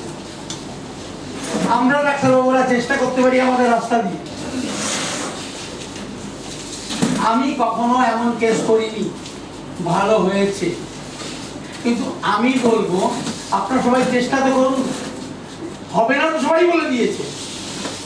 যদি কিছু হওয়া যায়, কোনো পথ আছে কিনা, কেন স্পার্ম তৈরি হয় না? দেখুন, ম্যাল ডেভেলপমেন্ট, মেয়েদের যেমন ওভারি হয়, কোন মেয়েদের ইউট্রাস হয় না। এটা যদি প্রথম বয়সে ধরা পড়ে, বা ইউট্রাস হয়েছে খুব ছোট, কিছুতেই বাচ্চা থাকছে না, 1 মাস 2 মাস 3 মাস হলেই বাচ্চা বেরিয়ে যাচ্ছে, পরীক্ষা করে দেখা গেছে ইউট্রাস আছে কিন্তু খুব ছোট, এই অবস্থায় বাচ্চা আসবে না, এখন চিকিৎসা করতে থাকুন। তার মানে হলো যে ম্যাল ডেভেলপমেন্ট শব্দটা হলো যেভাবে ডেভেলপ করা উচিত ছিল সেভাবে ডেভেলপ হয়নি। আর এই ম্যাল ডেভেলপমেন্টে কিন্তু এগুলি কখন থেকে তৈরি হয়? মায়ের পেট থেকেই হয় এগুলি। যেভাবে আমাদের পৃথিবীতে আসবার কথা ছিল, ওই মহিলা বা ওই পুরুষ সেভাবে আসেনি, প্রবলেম সেখান থেকেই ছিল। আমি আপনাদেরকে এই ব্যাপারে একটা রিকোয়েস্ট করতে পারি যে আপনারা দেখুন আইডিওফোবিয়ার ভূমিকা কি হয়। এ তো মায়ের পেট থেকে। আবার আমি একে ভয়ঙ্কর এই অর্থে বলবো, একটি পুরুষের পরিণত বয়সে একজন মহিলার সঙ্গে মিললে এদের একটা সন্তান হওয়ার কথা, এটাই নিয়ম। কিন্তু সেই পুরুষ কিন্তু পুরুষ নয়, কারণ তার শরীরে যা যা থাকার কথা ছিল তার নেই, সঠিকভাবে হয়নি। হয়নি কেন? হয়নি এই কারণে, যদি আপনি আর মা বাবার খোঁজ নেন তাহলে আপনি পেয়ে যাবেন কেন হয়নি। ফলে আপনাকে আমি বলবো সেই কথা যে আপনি ওইভাবে কনসিডার করুন, হরিবেল দিয়ে কনসিডার করুন, দেখুন কোনো রাস্তা কিছু হয় কিনা। স্যারের 1 নম্বর প্রশ্নের জবাব। 2, যদি ওই মহিলা অন্যের সিমেন্ট নিয়ে বাচ্চা তৈরি করে মা হয়, আমরা বাবাকে পাবো না ঠিক, কিন্তু মাকে তো পাবো। মায়ের তো ডিম্বাণু নেওয়া হয়েছিল, ফলে আমরা তো সম্পর্কে বাবা। আপনি কে হন? বাচ্চার বাবা। বাচ্চা কার পেটে হয়েছিল? না, মানে ওর মা তো সেটাই অসুস্থ। তার মানে আমরা প্রকারণ করে মাকে বেশি গুরুত্ব দিই, মাকে খুঁজি, কারণ মা 10 মাস 10 দিন গর্ভে ধারণ করেছিলেন, ফলে তার অনেক অনুভূতি এর মধ্যে আটকে আছে। বাবা শুধু একদিনই বেরিয়েছিলেন ওই বাচ্চার জন্য, বাবার আর কোনো ভূমিকাই নেই। কিন্তু বাচ্চার বাবার ইতিহাস পেলে নিশ্চয়ই সুবিধা হয়, কিন্তু মা এখানে মুখ্য ভূমিকা পালন করে। ফলে ওই বাচ্চা যদি মানে অন্যের সিমেন্ট নেওয়া হয় বা অন্যভাবে বাচ্চা তৈরি হয়, তাতে খুব কিছু এসে যায় না। একটা দিকে একটু অসম্পূর্ণ থাকবে কথা ঠিক, কিন্তু যদি সত্যি সত্যি ওই মায়ের এরকম প্রবলেম থেকে থাকে এবং ভয়ঙ্কর সে প্রবলেম থেকে থাকে, তাহলে আমরা বাচ্চার মতো ভয়ঙ্কর চরিত্র পাবো। বাচ্চার আচার আচরণের মধ্যে, তার কান্নাকাটির মধ্যে, মানসিকতা কথা বলার মতো নেই। যাই হোক না কেন, যে কোনো অস্বাভাবিকতাই হোক না কেন, আমরা নিশ্চয়ই সেক্ষেত্রে এই বংশ পরিচয় নিয়ে আমি ওষুধের কথা ভাববো। আর যেটা আমি ইরিভার্সিবল প্যাথোলজি, আমি সেক্ষেত্রে নিশ্চয়ই পিআরএস এর কথা ভাববো, কারণ পিআরএস এর পরিচয় হচ্ছে ও এমন এক ধরনের বিষ, যে বিষ মানুষকে স্বাভাবিকভাবে বাঁচতে দেয় না। স্যার রোগী চলে যাবে, আমি কিছু করতে কথাটা বলবো এই যা কিছু নরমাল, একটা পুরুষের সিমেন্ট নেই, মোটেই নরমাল নয়, ভয়ঙ্কর অ্যাবনরমাল। একজন মহিলা, তার ওভারি আছে, ম্যাল ডেভেলপড ওভারি, এটাও ভয়ঙ্কর। আর তার ইউটেরাস আছে, ইউটেরাসটা ভীষণ ছোট, এটাও ম্যাল ডেভেলপমেন্ট। ইউটেরাস নেই, এটাও ম্যাল ডেভেলপমেন্ট। ওভারি নেই, এটাও ম্যাল ডেভেলপমেন্ট। টেস্টিস আছে, কিন্তু টেস্টিসটা রুডিমেন্টারি, এটাও ম্যাল ডেভেলপমেন্ট। এই সমস্ত ম্যাল ডেভেলপমেন্টের মূলে পিআরএস। তো সবার কাছে আমার অনুরোধ, এ ধরনের কেস সবাই পাবেন, কিন্তু ট্রাই করুন। আমি তো বলেছি আমি টেস্ট করিনি, আমি সকালে ট্রিটমেন্ট করেছি সকালে, কিন্তু তখন আমার কাছে পিআরএস ছিল না, পোস্ট অফিস সিনড্রোম আমার আইডিয়া কিন্তু তখন ছিল না। এখন আপনারা এখানে অনেকে আছেন, এইরকম কেস আপনারা সবাই কেউ না কেউ পাবেন।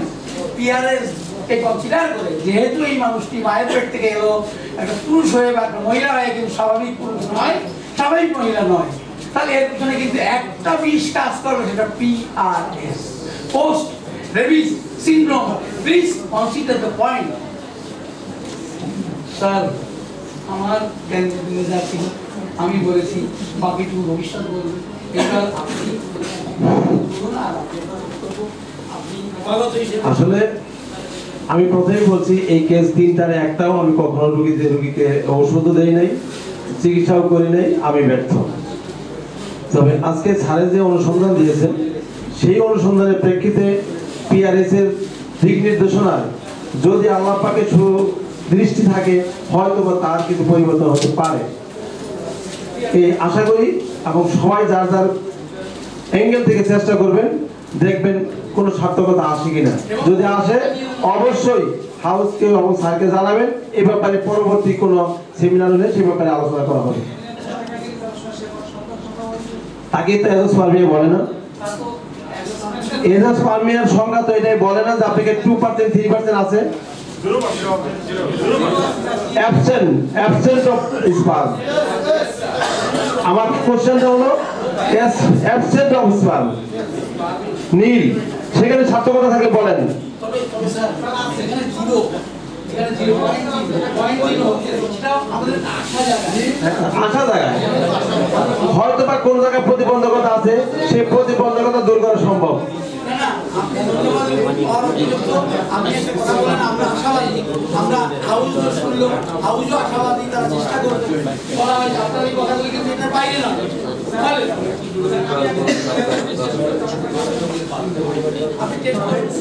গল্পের ছলে রোগীদের সাথে পেশেন্ট অ্যান্ড ডক্টর রিলেশনশিপ, যেটা আমাদের দেশে অ্যালোপ্যাথিক, হোমিওপ্যাথিক, ইউনানি, আয়ুর্বেদিক সহ যত চিকিৎসা পদ্ধতি আছে, কোনো পৃথিবীতেই এই সাবজেক্টের গুরুত্ব নাই, বর্তমানে নাই।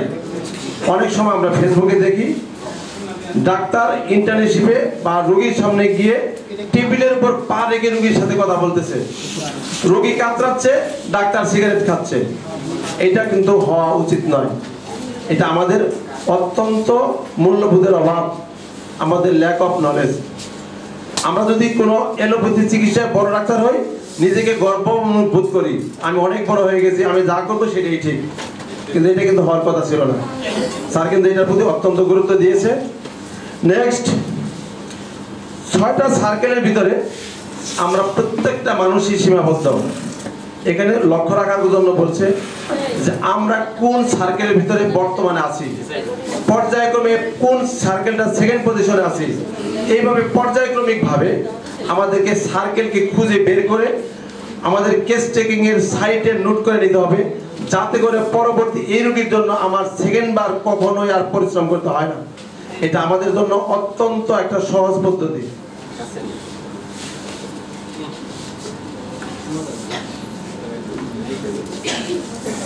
বারবারই একটা কথা বলা হয়েছে, সেটা হলো 6 সেন্সের কথা।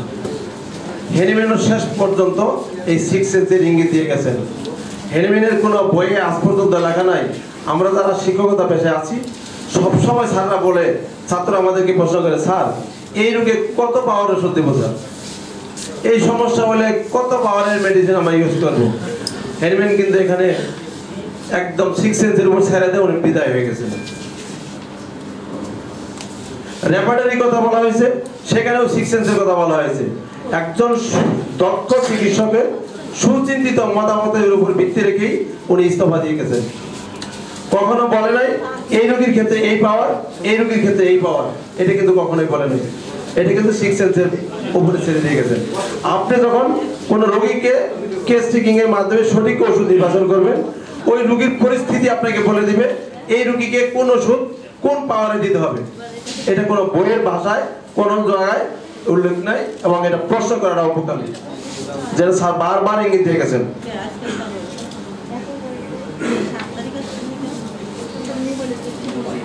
এই সার্কেলে 6টা দিক নির্দেশনা দেওয়া হয়েছে। তার মূল প্রতিপাদ্য হলো সূরাকে যে যত রিসিভ করতে পারবে, যে যত সূরাকে রিসিভ করে রাখতে পারবে, তার জীবন দর্শন তত সুন্দর হবে। স্যার এই তো সেখানে এই নেতা যিনি আছেন সূরা, একে বেশিরভাগ ঠান্ডা রাখতে হবে। এই নেতাকে ঠান্ডা করার জন্য আমি আপনাদেরকে একটা ইঙ্গিত যোগ করে দেব, সেটা হলো যে যে ধর্মের প্রতি আছেন ওই ধর্মের প্রতি যে যত বেশি অনুগত থাকবেন তার ছোড়া তত বেশি অনুগত থাকবে। যে তার ধর্মের থেকে যত বেশি বেরিয়ে আসার চেষ্টা করবে তার তত ছোড়া উচ্ছ্বাস হবে, সে বারবার বিভিন্ন রোগে আক্রান্ত হবে, বিভিন্ন সমস্যা বিভিন্ন সিম্পটমে তাকে আক্রান্ত করবে। আসলে এই সেমিনারে কথা বলার মতো কোনো যোগ্যতা, কোনো ভাষা আমার আছে বলে আমার মনে হয় না। তবু স্যার যেহেতু আমাকে ছোট্ট হিসাবে একটু কথা বলার সুযোগ দিয়েছে, এই জন্য স্যারকে আন্তরিকভাবে ধন্যবাদ। আর পরবর্তীতে আমি স্যারকে নিয়ে একটা সেমিনার করার আশাবাদ ব্যক্ত করছি। আল্লাহ পাক যদি আমাকে হায়াত করে তাহলে আপনারাও আমাদেরকে একটু দোয়া করবেন আল্লাহ পাকের কাছে, যার যার ধর্মের প্রতি একটু করবেন, যাতে আমি সাভারে একটা বড় করে একটা প্রোগ্রাম করতে পারি। পাশাপাশি আমি আমার কামাল স্যারের দৃষ্টি আকর্ষণ করে বলছি, কামাল স্যার গত ক্লাসে একটা কথা বলেছেন, আমাদের এই স্যার একটা নব পদ্ধতির উদয় করেছেন। আমি স্যারের প্রতি দ্বিমত পোষণ করছি। আসলে স্যার নব পদ্ধতির কোনো পদ্ধতি উদয় করেননি, এটা হেনিম্যানের পদ্ধতি, এটা হোমিওপ্যাথির পদ্ধতি। যদি নব পদ্ধতি হয় তাহলে হেনিম্যানের এই হোমিওপ্যাথি পদ্ধতি থেকে নতুন নামকরণ করতে হবে। আসলে স্যার কি নতুন নামকরণ করার কোনো ইচ্ছা পোষণ করছেন কিনা আমি জানি না। যদি করে থাকেন তাহলে ঠিক, আর যদি না করে থাকেন, যদি হোমিওপ্যাথির থাকে তাহলে এটা নব পদ্ধতি না, বরং হোমিওপ্যাথির বর্ধিত অংশ। উনি যে পঞ্চম বা ষষ্ঠ সংস্করণ করে গেছেন, তারপরে সংস্করণ করার মতো তার সময় ছিল না। আজকে আমাদের কাছে বা আমাদের উত্তরসূরি যারা আছে তাদেরকে যে সংস্করণের পর্যায়ে রেখে গেছেন, সেই পর্যায়টাকে স্যার আস্তে আস্তে তার দক্ষতা দিয়ে জ্ঞান দিয়ে আমাদের কাছে পৌঁছে দেওয়ার চেষ্টা করছেন মাত্র। সবাইকে ধন্যবাদ। আমার জন্য দোয়া করবেন, আপনাদের জন্য সবার কাছে দোয়া রইল। আল্লাহ পাকের কাছে দোয়া করি। আসসালামু আলাইকুম ওয়া রাহমাতুল্লাহি ওয়া বারাকাতুহু।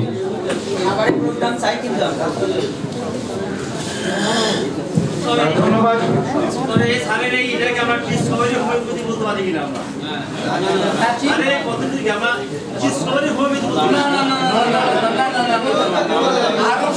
আরো গভীরে ঢোকা হলো।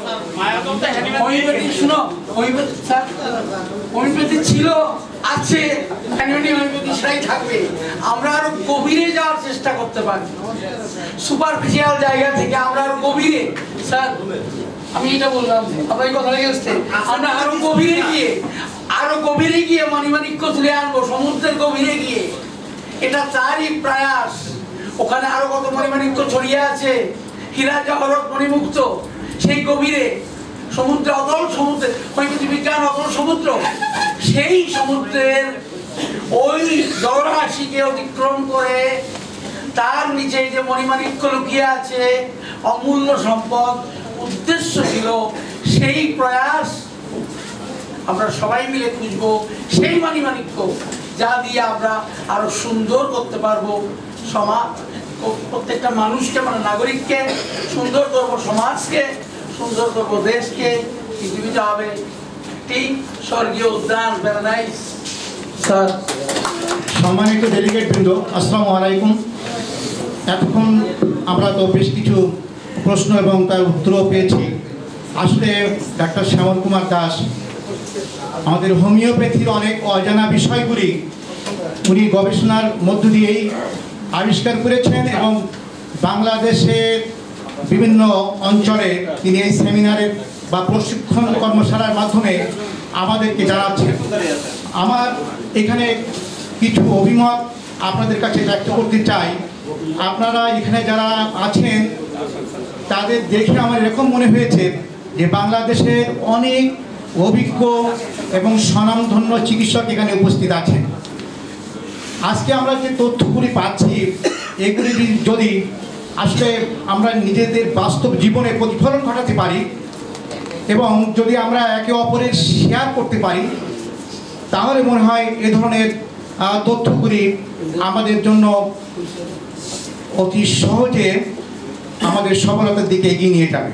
তো এই জন্য এইখানে যারা উপস্থিত আছেন তাদের কাছে আমার এখন তো অনুরোধ, আজকে শুধু উনি আমাদের যশোর এসেছেন, এরপরে কিন্তু আরও বিভিন্ন অঞ্চল উনি যাবেন, বিভিন্ন জেলা বিভাগে যাবেন, এবং সেখানেও যদি আমরা সবাই সেই কর্মশালায় উপস্থিত থেকে যদি একটু সময় করে আমাদের যে সমস্ত অভিজ্ঞতার ফসল সেগুলো যদি আমরা একে অপরের কাছে শেয়ার করতে পারি, তাহলে মনে হয় আমাদের এই নতুন যে তথ্যগুলি আমরা পাচ্ছি সেগুলি সার্থক হবে বলে আমি মনে করি। তো এই বিষয়ে যিনি আমাদের গবেষক, যিনি আমাদের স্যার, যিনি আমাদেরকে প্রশিক্ষণ দিচ্ছেন, আমার মনে হয় তার মাধ্যমেই এরকম বিষয়গুলি আমরা যেন একটু উপলব্ধি করতে পারি, সেই চেষ্টা তাকে করার জন্য আমি অনুরোধ করছি। ধন্যবাদ।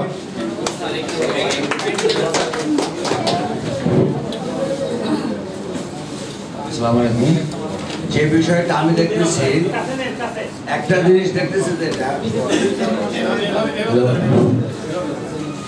শ্যামল সাহেব বাবু আমাদের রিসিভ অংশটুকু প্রিডমিনেন্ট করছেন, উনি রিসিভ অংশটুকু আমাদের সামনে প্রিডমিনেন্ট করছেন, আমি এটা দেখতেছি।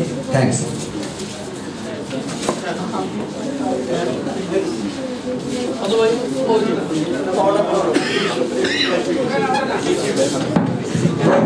স্যারের একটা কথা স্যার বলেছিলাম, একটু সংযোজন করছি।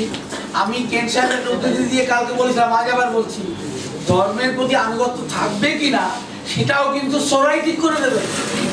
কেন লোকেরা কি বলে, আর উপরালা কিছু বলবো না, আমার একমাত্র ছেলেকে কেটে দিল, কোনো ধর্ম নেই, উপরালা নেই, কেউ নেই, বলে কিনা বলুন?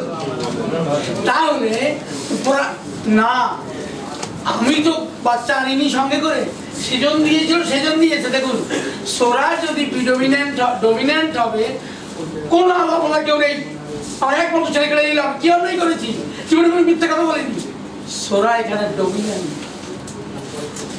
আমি তো আমার বাচ্চাকে আনিনি সঙ্গে করে, আমি তো একা এসেছিলাম, সে দিয়েছিল, সে নিয়ে গেছে, তখন সোরা হলো রিসেসিভ।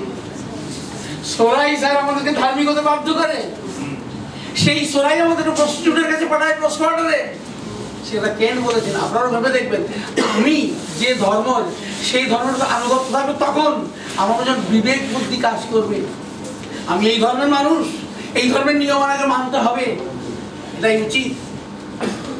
কিন্তু আমার মধ্যে যখন সোরা জেগে উঠেছে, তখন আমি আর মানুষ নেই না, আমার মধ্যে অনেক খারাপ শক্তি ভর করেছে, প্রিডমিনেন্ট হয়েছে, আমার মুখ দিয়ে তখন অনেক খারাপ কথা বেরোতে পারে। সেই খারাপ কথা বলা মানুষটি কিন্তু আবার আপনি সুস্থ করুন না। আচ্ছা, আপনি তো বলেছিলেন আপনার ছেলে অনেক গালাগালি খিস্তি দেয়, না ডাক্তারবাবু, আর কখনো আমি শুনিনি ওর মুখে, জানি না কেন বলেন। তাহলে এই সোরাই আমাদেরকে অমানুষ করে, এই সোরা যখন ডমিনেন্ট হয়, জেগে ওঠে, এই সোরাই আমাদেরকে মানুষ করে, প্রশংসা দেওয়ায়, সে যখন ঘুমিয়ে থাকে।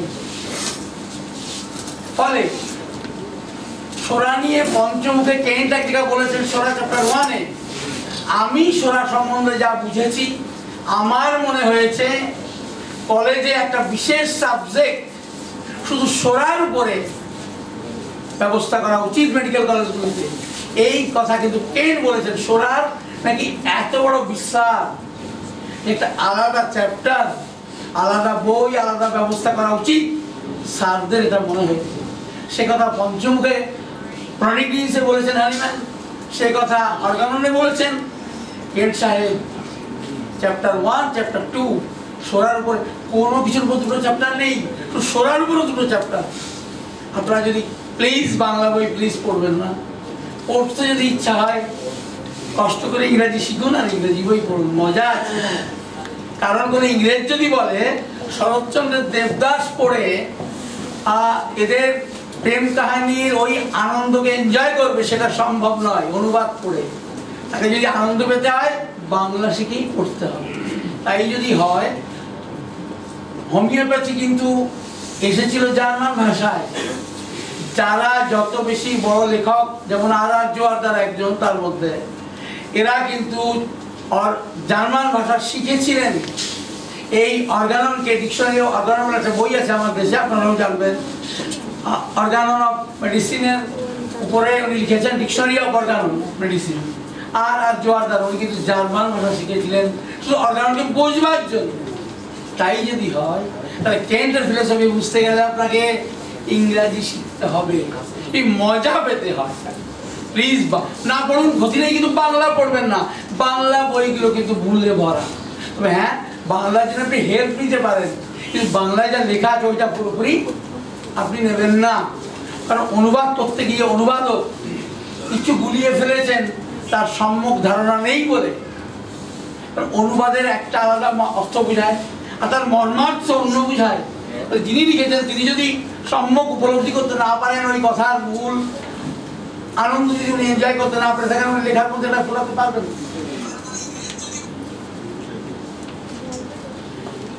ঠিক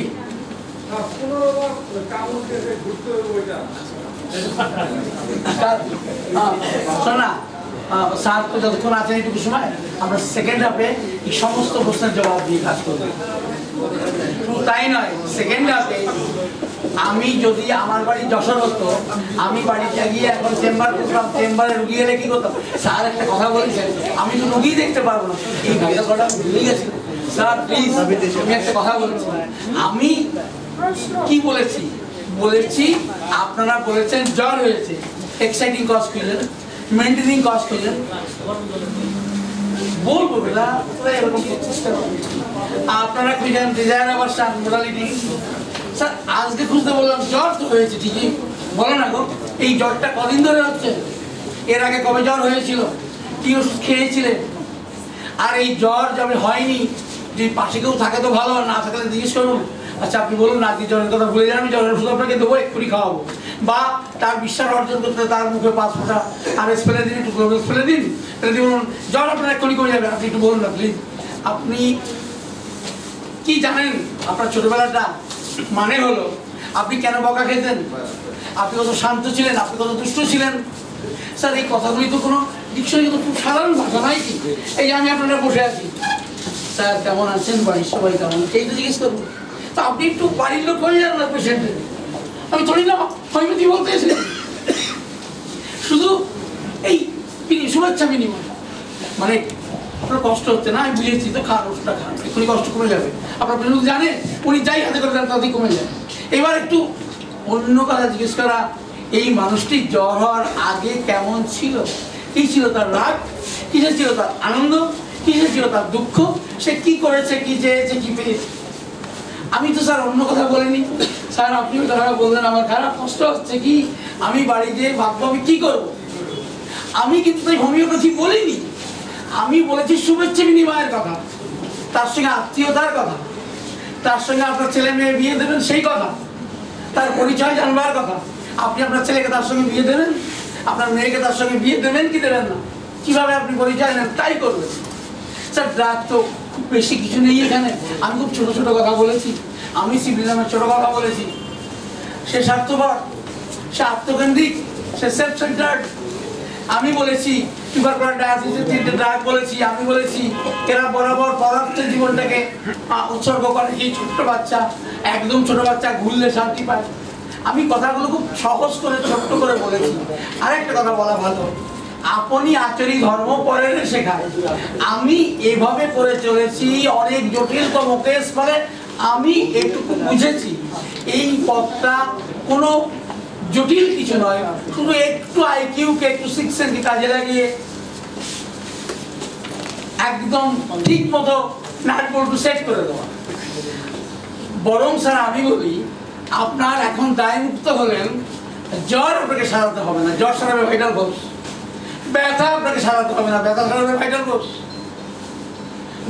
চর্মরোগ সারাতে হবে না, চর্মরোগ সারাবে ভাইটাল কোর্স।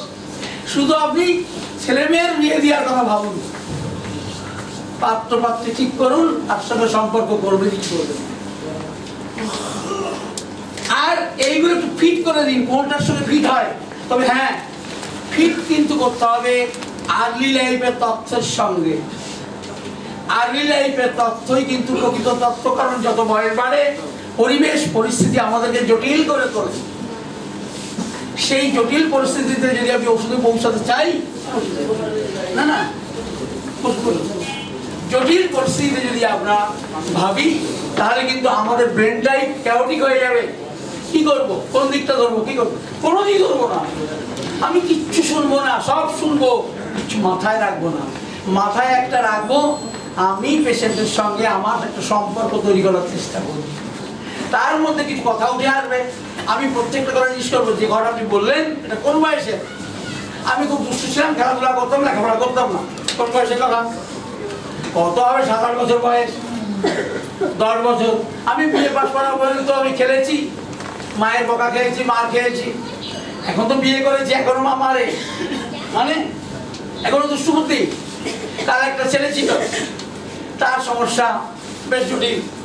সে বললো তার আমার ফুটবল খেলা পছন্দ ছিল ছোটবেলায়, পা ভেঙে যায়, খেলতে পারি না। কি খেলেন? ক্যারাম খেলি। এখন কি করেন? চাকরি করি। এখন ক্যারাম খেলার কি হয়? স্যার ইচ্ছা তো করার সময় পাই না, তো করি না। যদি ছুটির দিন হয় স্যার ক্যারাম খেলতে চলে যায়। কটা ছেলে মেয়ে আপনার? 2 ছেলে। তো সেই বাচ্চা বয়সের মন আজও অপরিবর্তিত অবস্থায় রয়ে গেছে। এতক্ষণ কথা বললাম, রুগী এসে জ্বর নিয়ে। আমি জিজ্ঞেস করলাম আপনারা সবচেয়ে আনন্দ কিসে হতো? ফুটবল। এখন কিসে হয়? স্যার ফুটবল খেলি না। কেন? পা ভেঙে গেছিল। তারপর থেকে কি খেলেন? ক্যারাম খেলি। তো ক্যারাম খেলেন তো কি এসে তো তখন খেলতেন। এখন স্যার এখন সময় পাই না, যদি সময় পান খেলি। আমি জিজ্ঞেস করে দেখেছি ফুটবল খেলে, এখনো ফুটবল খেলে না তো, পুরো হয়ে গেছে তো, চুল দাড়ি সব পেকে গেছে, চুটি কেউ গেছে। স্যার আপনি তো ফুটবল খেলছেন, যখন রাস্তা দিয়ে যান ছোট ছোট বাচ্চা যখন ফুটবল খেলে দাঁড়িয়ে তো দেখেন না নিশ্চয়ই? আমি উল্টো উল্টো বলি। আপনারা বলবেন না গো আমি দাঁড়িয়ে দেখি। আর যদি বল রাস্তার কাছে আপনার চলে আসে, হাত দিয়ে দেন না পা দিয়ে দেন? পা দিয়ে দেই।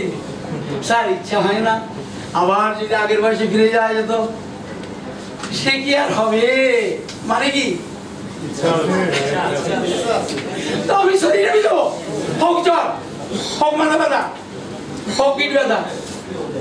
স্যার খুব কঠিন কথা বললাম। আমি আসলে যে কথা বলছি যে বাসায় যে আমি গুলে ফেলবো, সেটা হলো যে আপনি যখন বলছেন যে আমি যখন একটা পেশেন্টকে ওষুধ দিলাম, ওষুধ দেওয়ার পরের দিনই কিন্তু সেই বাচ্চা খাইতে চাইল না, 2-1 দিন পরে ফোন করলো। এরপরে স্কুলে যাইতেছিল 2-1 দিন পরে। আপনি আজকে আমার এই সেমিনারে যে ডোজ দিলেন, এই ডোজ তো 2 দিন পরে কাজ করবে, এখন তো কাজ করবে না। এখন তো ভিতরে রিয়াকশন শুরু হয়ে গেছে।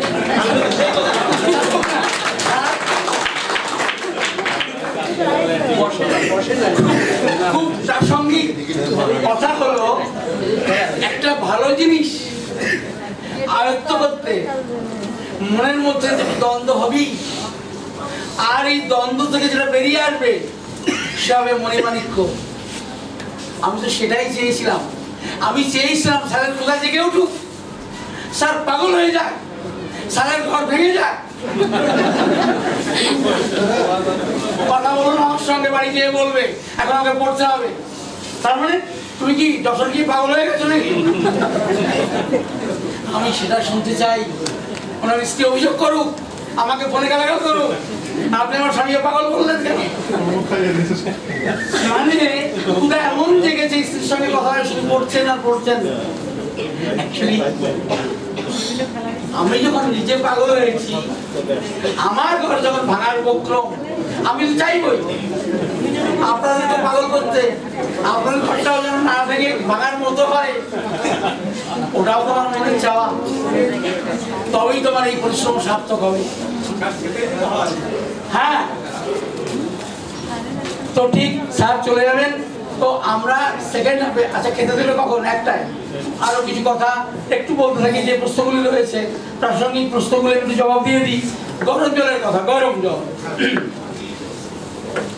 আমাদের সিস্টেমের নিজস্ব ক্ষমতা আছে। এই মুহূর্তে আঘাত থেকে ফুলে গেছে, মা দেখো ফুলে গেছে, আঘাত লেগেছে, মা বললো কিচ্ছু হবে না, আমি গরম সেক দিয়ে দিচ্ছি, ঠিক হয়ে গেল। আমি এই কথা দিয়ে বলতে চাই সমস্যার জন্য ওষুধের দরকার নেই, কারণ আমাদের সিস্টেমে নিজস্ব কিছু অ্যাক্টিভিটি আছে যা দিয়ে সে ঠিকঠাক করে নেয়। এই অ্যাক্টিভিটি দিয়ে ঠিকঠাক করে নেয় তখন যখন শরীরিক মায়াজম রিসেসিভ হয়। শরীরিক মায়াজমকে রিসেসিভ করতে কিন্তু সেদিন পেশেন্ট এসেছিল আপনার কাছে জ্বরের ওষুধ দিতে, আপনি ব্লাড রিপোর্ট দিয়ে দেখেছেন হাইলি ইনফেকশাস, মানে নিউট্রোফিল ম্যাক্সিমাম 90 সামথিং।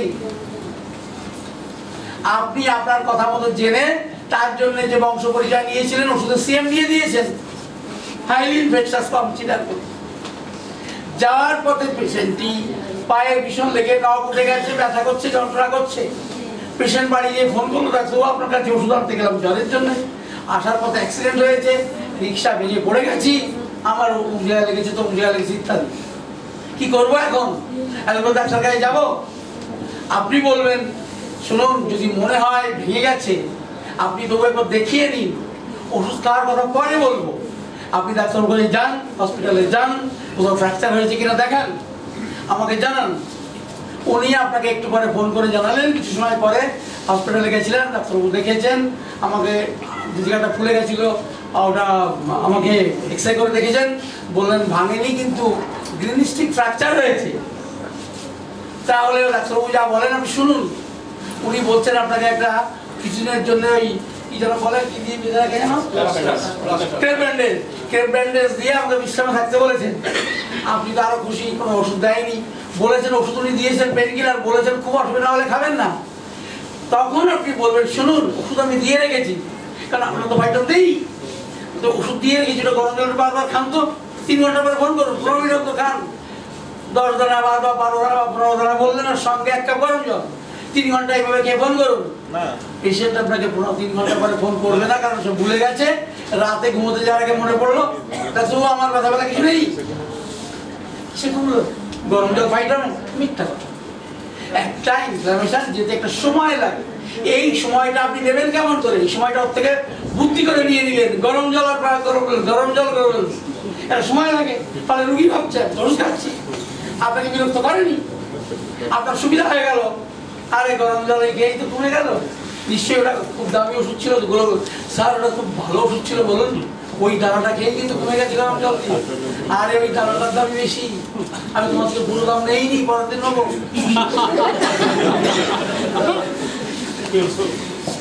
গরম জল অ্যাকচুয়ালি শুধু টাইম কিলিং এর জন্য। আর একটা ভূমিকা আছে গরম জলের, সেটা হলো আমাদের যাদের বয়স ক্লিয়ার হয় না, 100 জনের মধ্যে 200 জনের হয় না, তো বয়স ক্লিয়ার না হলে পেটে মল জমে, পেটে মল জমলে গ্যাস হয়, আর ব্যথা রুগীদের ব্যথা বাড়ে। তখন গরম জল শরীর থেকে গ্যাসগুলো বের করে দিতে সাহায্য করে। শরীর থেকে গ্যাস বেরিয়ে গেলে, যে সমস্ত জায়গায় যে প্রেশারগুলো ছিল কমে গেলে ব্যথাটা সাময়িক কমে।